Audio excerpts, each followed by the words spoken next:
ஊழியக்காரனை நீங்கள் கனப்படுத்திட்டீங்க உலக விதமாக ஏதோ சம்திங்னா ஆண்டவருக்கு நம்ம முக்கியத்துவம் கொடுத்ததா ஆகாது. நான் சொல்கிறது புரியுங்க. ரட்சிக்கப்படாத உங்கள் குடும்பத்தினர் அநேகர் என்ன பண்ணுறாங்க, அந்த இடத்துக்கு வராங்க. வரும்போது அன்னைக்கு அந்த பேசுகிற வார்த்தையானது முழுக்க அவங்களுக்கானதாக இருக்கணும். You need to save your pastor. இப்போ சுவிசேஷத்தை என்ன பண்ணுங்கள், பிரசங்கிங்க. ஏன்னா நீங்கள் உங்கள் சொந்தக்காரங்களுக்கு சும்மா ப்ரேயர் கூட்ட வர மாட்டாங்க. ஆனால் ஒரு மேரேஜ், பர்த்டே ஃபங்க்ஷன் இப்படி பண்ணுற காரியத்தில் வந்து உட்காந்துருப்பாங்க. அப்போ வந்து அந்த பாஸ்டர் வந்து தன்னோட சொந்த கதையும் சோக கதையும் சொல்லிட்டு போனார்னு வச்சுக்கோங்களேன், useless.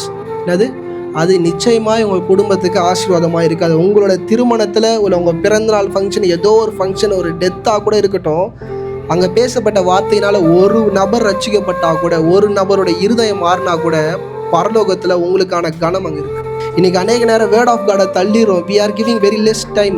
Okay, that much you love God. அதான் நான் இன்றைக்கி இந்த காலையில் நான் உங்களுக்கு சொல்கிறேன். இன்றைக்கி பாஸ்டரை கனப்படுத்திட முடியும், அந்த பாஸ்டரை உங்களால் கனப்படுத்திட முடியும். ஆனால் ஆண்டவரை நீங்கள் கனப்படுத்தணும்னா தேவனுடைய வார்த்தைக்கு நீங்கள் முக்கியத்துவம் கொடுக்க வேண்டியது மிக அவசியம்.